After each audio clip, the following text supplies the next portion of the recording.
Hello everybody, welcome back for another video.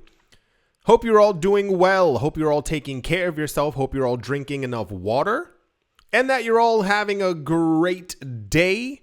Don't forget to subscribe to the channel and click the little bell thing that's also there so that you get notifications. And without any further ado, let's jump right into it. This is actually, it's a literal blast from the past. I was going to make a joke, but this is actually a blast from the past. This was incredibly popular news, and you will see why. As the broader crypto market records a slight recovery, a dormant Bitcoin wallet holding over 59 Bitcoin has reawakened after 13 years of inactivity. It's actually, and I'll say it this way, it's actually quite nice because years ago, news like this, for some reason, would instill panic in the market. We have a lot of inactive coins. The current guesstimate is anywhere from 4 to 6 or 7 million Bitcoin are lost and gone forever. You've heard that before. Years ago, when Bitcoin wasn't really worth a lot of money, a lot of people were mining Bitcoin or buying Bitcoin, but they also kind of forgot about it. There are countless stories of people putting $200 into Bitcoin. At some point, they realize that it's worth, $37 million, but they can't get into that computer, or they threw that computer away. Not many. It's a very, very, very common story. So the idea is that a lot of coins are lost and gone forever. Got it. But this is also a piece of why Bitcoin's price tends to perform quite well. It's because a huge portion of the coins are illiquid. So we talked about that maybe a month ago as well. There was a huge news story. I think it's something like 70, maybe 75%. I think that was the number of Bitcoin is illiquid. Like, it's just not moving. Like, there are a lot of wallet addresses even now who are buying tons of Bitcoin. They're accumulating Bitcoin every single day, the 100, the 500, the 750, the corporations. But these coins never exit the actual wallet. So they kind of only get purchased and then they kind of remain there, making all the coins that are kind of left basically all that we have. You've heard me ranting about it before. So years ago, I want to give you a good 2019, 2020. If there was ever any kind of news about an old wallet that was reactivated, or people found an old wallet, people would, for some reason, get afraid because they thought that these old coins, and I air quote here, were going to flood the market and therefore bring prices down. People thought it was something negative if someone found an old wallet from 13 years ago and got access back to their coins. And I was like, no, it's a good thing. Can you imagine if you 13 years ago had purchased Bitcoin, Ether, any kind of asset, and you had access to it? This is great for that person. You have to be happy for people. It's not just about their actions might make you lose $1.50. This is absolutely, it's wonderful. There's also a whole bunch of companies now who are trying to help people get back their old coins. Understand, we are not going to see 7 million coins refound. Usually it's several hundred per year. 300 or 400 that end up being reactivated and or, people find their money. So this is one of the instances. It's an old wallet from 13 years ago, and then had 59 Bitcoins. You know how overjoyed I would be? There's it's not a documentary, but there's this father-son duo who help people get back into their old addresses. We must have spoken about this years ago. I watched the video. It was really, really, I don't want to use the word fun, but it was interesting because they said a lot of times they're trying to help these people get back into their old addresses, and you see like these people are terrified. Because there was one guy, I think he had like 30 million, and this is years ago, keeping that in mind, like 30 or 40 million dollars worth of Bitcoin inside of like his computer that he couldn't get out. So he hired these guys to basically try and help him figure out like what the password was. And I think because of the way that the wallet was set up, he only had like three tries, and that was it forever. So I think they did the first, like he tried the first one, it didn't work. So he went to the company to try the second one, that also didn't work, and he was like, I don't know what's going on. So like at the end of the video or whatever, they like go back to the guy and they give him a piece of paper and they go, we think this is your password. And the guy almost freaks out because he said it was literally a password that he used to use all the time 7, 8, 9 years ago that he just simply forgot. He had a password that he was always using on multiple different websites. And he was like, if this is it, I'm going to cry. And he typed it in and that was the password. It was the craziest thing in the entire world.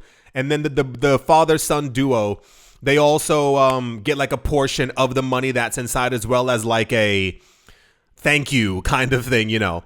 So I always love stories like this because imagine that person who's getting all this money after 13 years. You don't know like economically what they're going through. Like how many of you would love to find 59 Bitcoin right now? It's crazy to think. It was reported that so-and-so from Whale Alert shows that the owner of a long-standing dormant Bitcoin wallet initiated their first transaction today after staying idle for 13 years. A closer look at the recent transaction. So basically they sent 49 cents as a test just to see if it was actually still working to a newly created wallet about an hour ago. That was probably a test transaction. Ever since, the source wallet has not initiated any other transactions. Now, I'm going to be completely honest with all of you. I don't think it's possible for me to find several $1 million on an old computer and not sell half of it. Can we all be honest with ourselves here? I'm a gigantic advocate for crypto, but my soul also wants a lot of investment properties and I want to travel around the world. So I don't know if I would just send 49 cents and then go, woof. No. According to data from Arkham Intelligence. Yeah. Awesome. Cool. The person apparently made 700. This is the number. $725,357% profit. 725,000% profit. Before today's transaction, Whale Alert noted that the wallet had been inactive for 13 years. This implies that the wallet had not made any transaction, oh my gosh, since August 2011. Jeez Louise. Data from StatMuse confirms that Bitcoin's closing price in August 2011 was $8.79. I need one time machine. Like, just give me like a good 5 minutes in 2010. Just 5 minutes. At that price, the wallet, which contained 559 Bitcoin, had $524 worth of Bitcoin. His Bitcoin is now valued at 3.8 million US dollars.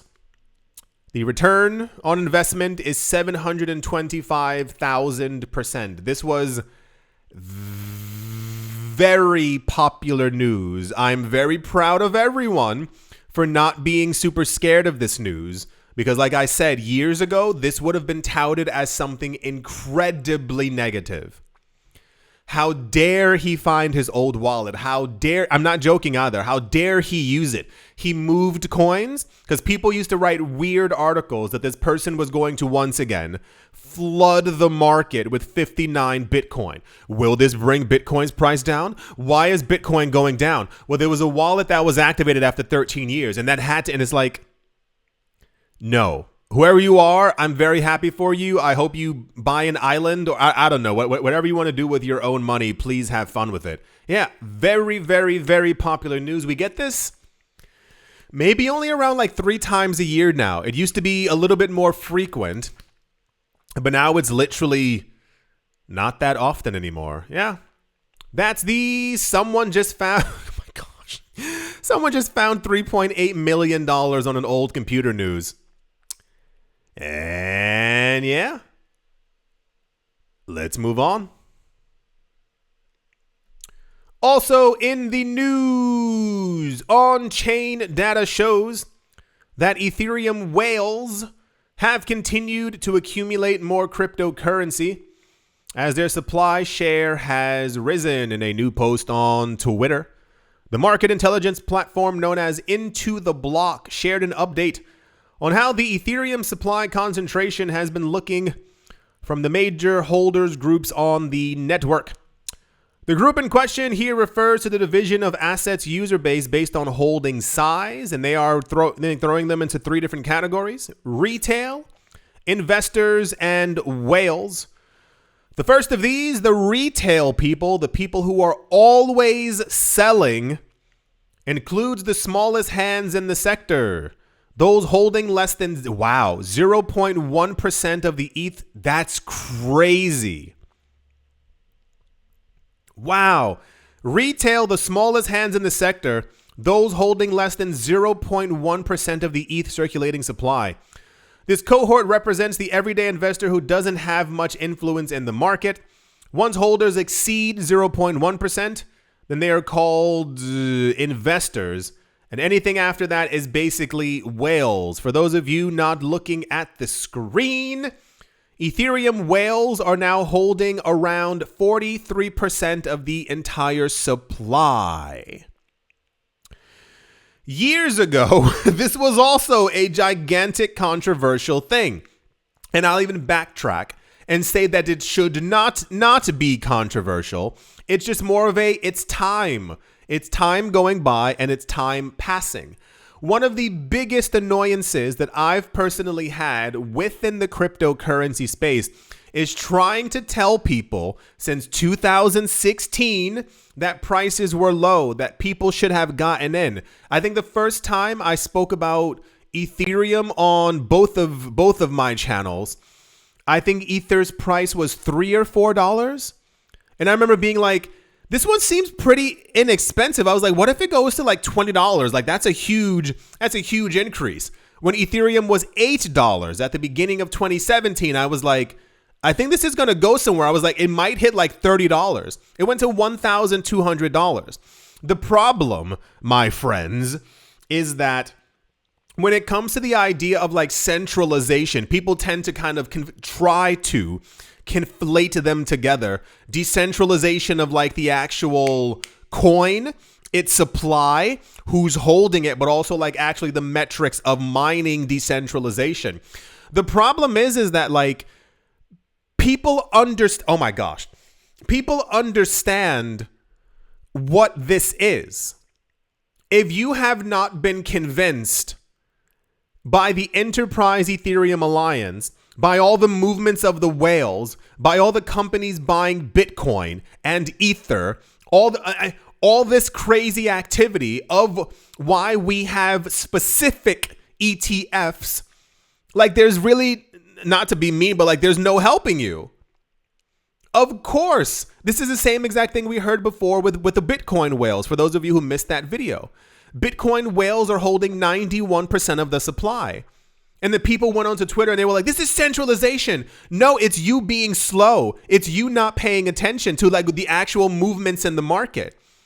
There's so many people who constantly want to believe that these new crappy coins are going to be the big new thing. Everyone's so excited by anything new and shiny that some other YouTuber tells them that they have to buy because they're going to become millionaires and billionaires and all these other things like that.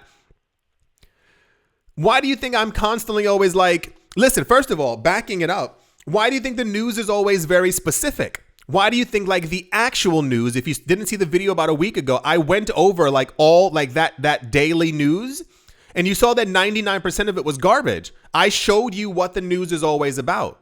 It's always about Solana's going to pump. This is going to happen. This new meme coin. Did you buy this one? Someone created a coin It was called Trump Bull Run. And I was like, you're never going to use this coin.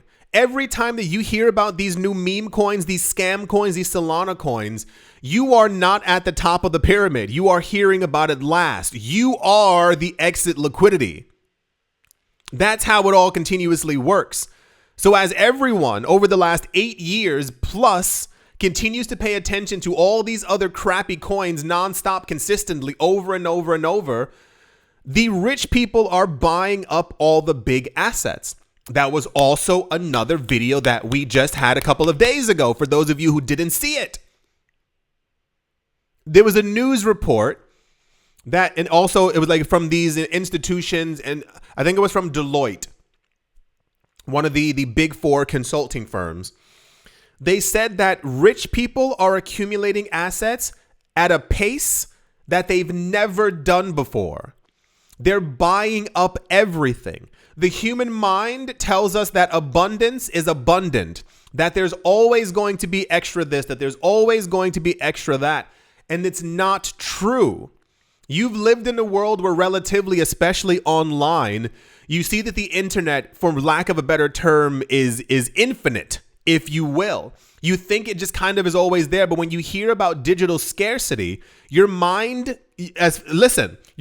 can't really wrap itself around it until you've learned enough about the cryptocurrency space.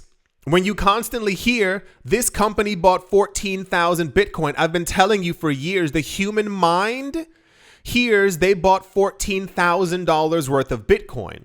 Your mind isn't putting together 14,000 Bitcoin are gone forever. They're never re-entering the market. MicroStrategy recently just told us that they have 252,000 Bitcoin. They have 250,000 Bitcoin that they accumulated in 2 years. The market's drying up. Their goal is to own over 1 million Bitcoin. If there's only ever going to be 21 million, it is going to take us 115 years. 115 years to mine the last couple of Bitcoin. 115 years. We're at 19 million right now. If 4, 5, 6 million is lost and gone forever, and these companies are buying more and more every single day, what do you think is going to be left for you? When you talk about Bitcoin's price going to $500,000 to $1 million, do you understand that means it's because the scarcity has skyrocketed and there's literally almost none left for you? You are forced to buy like Satoshis. $5,000, like 5,000 sats is all you'll be able to afford. What do you think it means when these people talk about Bitcoins going to $14 million a coin in 10 to 15 years? It means Bitcoin, like there's no circuit, like Bitcoin has dried up on exchanges. It's being swapped amongst rich people for more assets. Rich people are buying up everything because they understand the basis of long-term hold.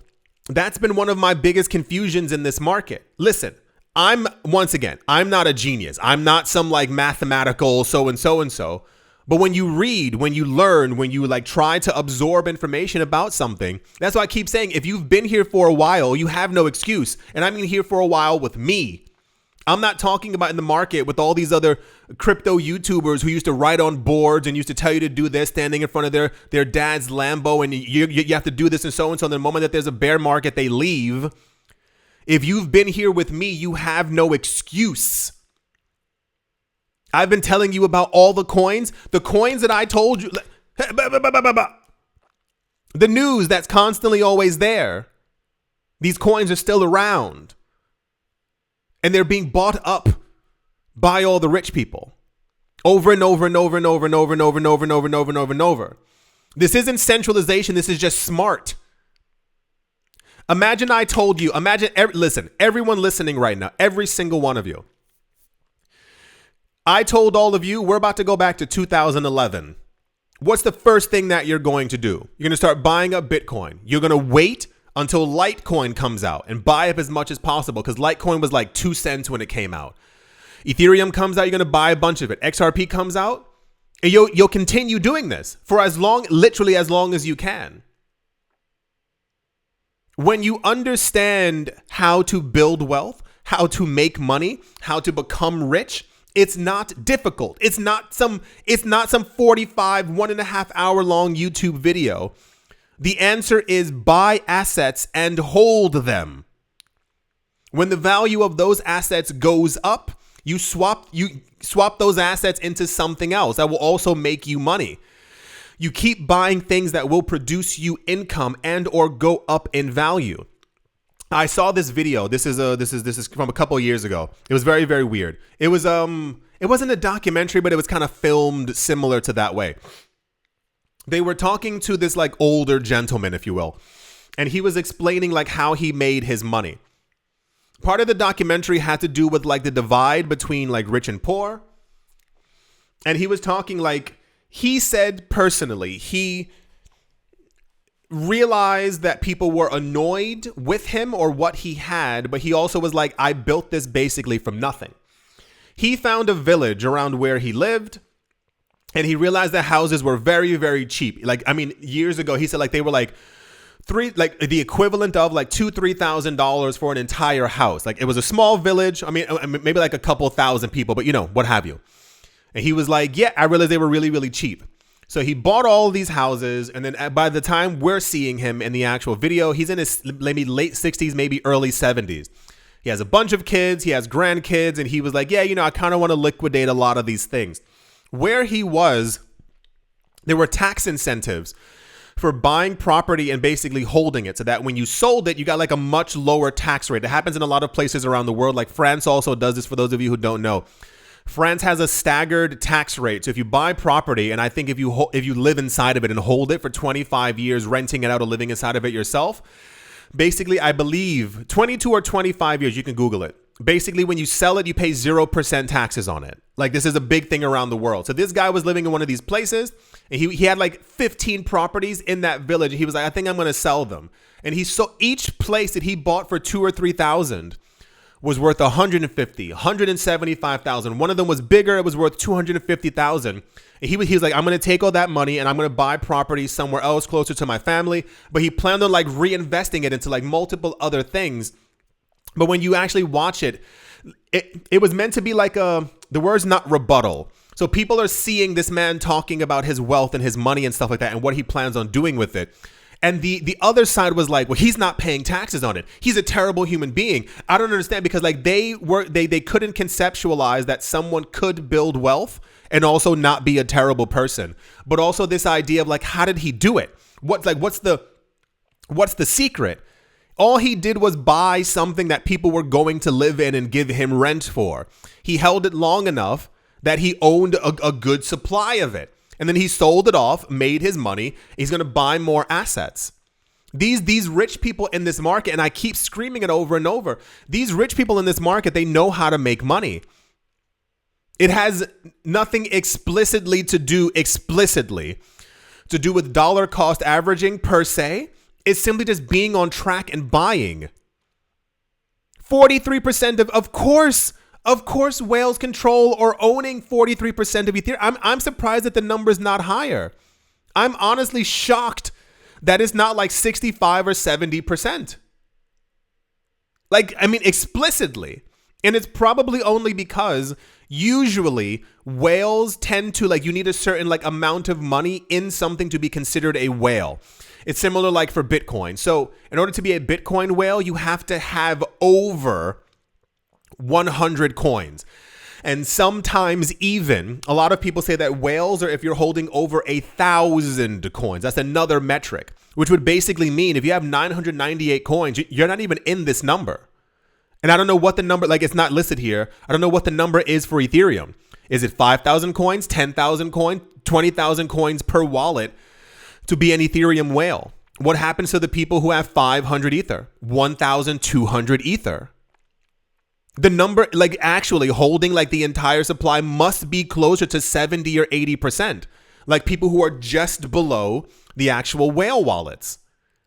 You get rich by buying assets and holding them. It's so, I'm seeing it happening once again. I won't tell you what it is, but there's a specific asset class that I'm currently seeing rising again, like very, very fast, because people are realizing that there's like not a lot of it left. And I've been going over it, and I've been seeing as well. And now we've gotten to the point where like the supply is so dry that any movement is actually moving prices a lot higher. Anything enters the market, it's gone. And it's because these people looked back and they saw what prices were before. So if you assume logically that Cardano, XRP, Tron, blah, blah, blah, blah, blah, blah, blah, were, the former prices before, and we tend to sometimes see a 4x, a 10x, a 20x from the previous all-time high, people are basically preparing to make a lot of money. And it's not anything difficult.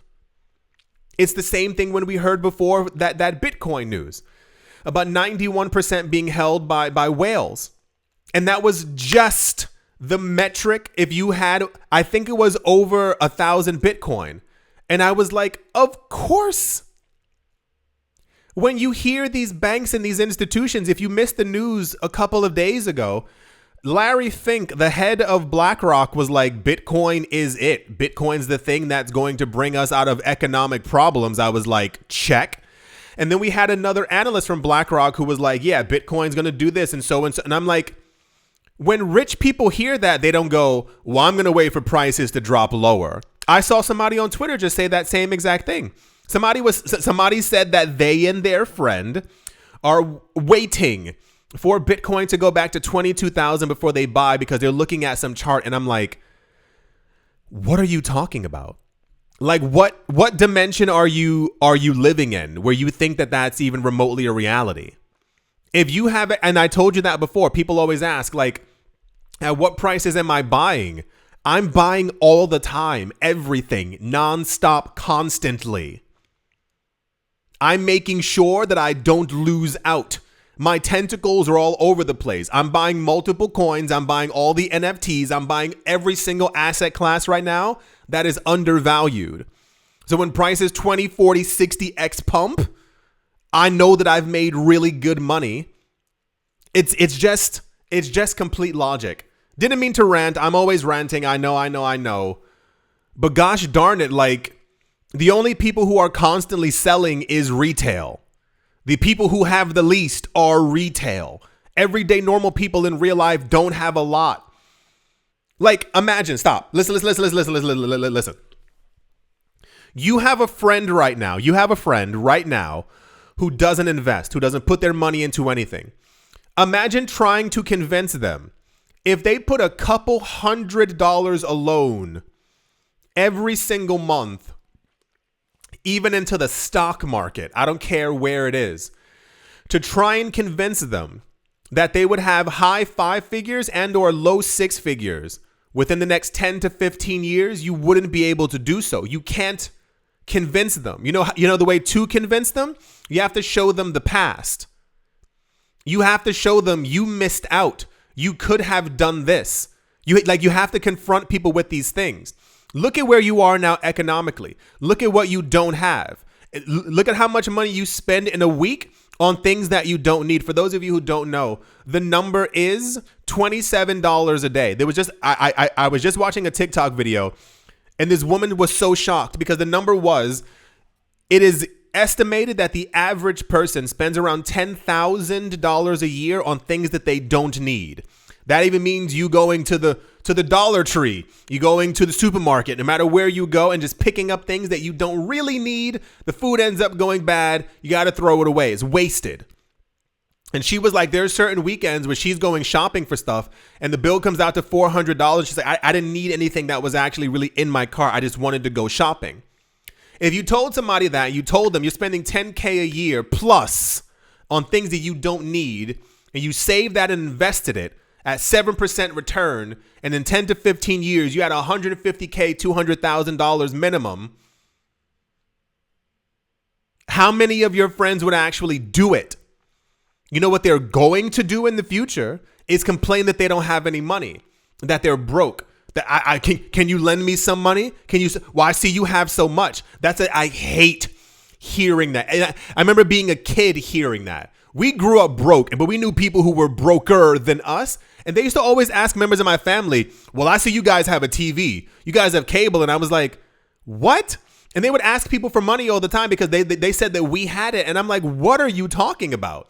So as an adult, and I'm like, you were capable of working. What? In the 90s? Are you joking? You had the complete capability of putting money away. You could have invested in Apple, in Amazon.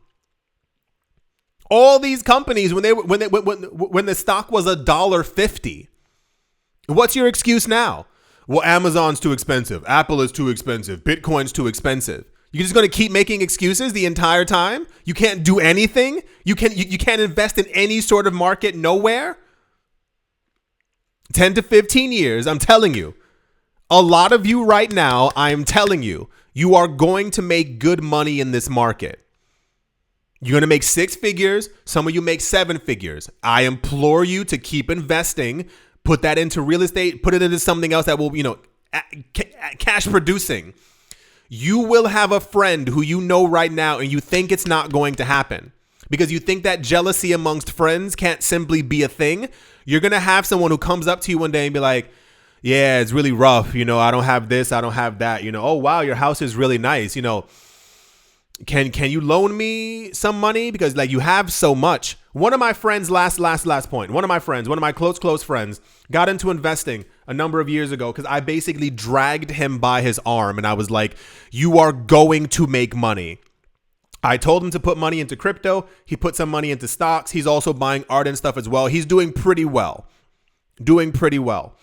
He went to go see an old friend who he grew up with. And this guy was like, Oh, you look nice. I see you traveling and stuff all the time on Instagram. And, my friend is just used to living this life now. Yeah, you're doing pretty well. You can always slide me 1,000. And the guy elbowed him in the ribs. Hey, and my friend was like, yeah, it was kind of weird. Later on that day, the guy goes again. You can always, give me 1,000. He said it 4 times that day. And I was like, after the first time, he meant it. He was asking you for money. So then my friend couldn't conceptualize that his old friend might be jealous or might whatever, so and so. So literally told this guy, he was like, I can help you invest. I can help you put money away. I can teach you how to do it. And the guy was like, nah, I don't have time. It's too much thought. I don't want to have to think about and it's like, okay, cool. You will remain the way that you are. You refuse to invest. You're refusing to buy any assets. You will be exactly where you are in 15 years. You will not have moved. Actually, it's only going to be worse for you economically. Do you remember the chart that we just had? What was it? Since 2019, since 2019, the US dollar, the average consumer, because of the US dollar, has lost 25% to 5% of their purchasing power in 5 years. I can't I can't imagine the next 15 years. You will be worse off economically because you keep making excuses. You're making sure that you remain exactly where you are. You dream and you sit there and you talk about generational wealth. What are you doing to acquire it? Hello. Yeah, see? Bit of a brain scratcher there. You got to do something to make money. Got to invest. Of course, whales are holding all these coins. If we get to the future that everyone thinks is going to happen, if Bitcoin goes to several $1 million, these people want all of it. If Ethereum goes up to 100K per coin, they want all of it. The only way to create new ether is by having ether. Oh boy. I think that's going to do it for this video. I was literally just going to okay, 43%, cool. No, it's crazy. Do something. Make money, invest, put your money away, save for the future. I hope you all enjoyed. Hope you all are having a great day, morning, afternoon, evening, wherever you are, wherever you might be. I do hope it's absolutely fantastic. Thank you all once again for watching, listening, liking, commenting, and supporting. And I will most certainly be talking to you all soon. See you.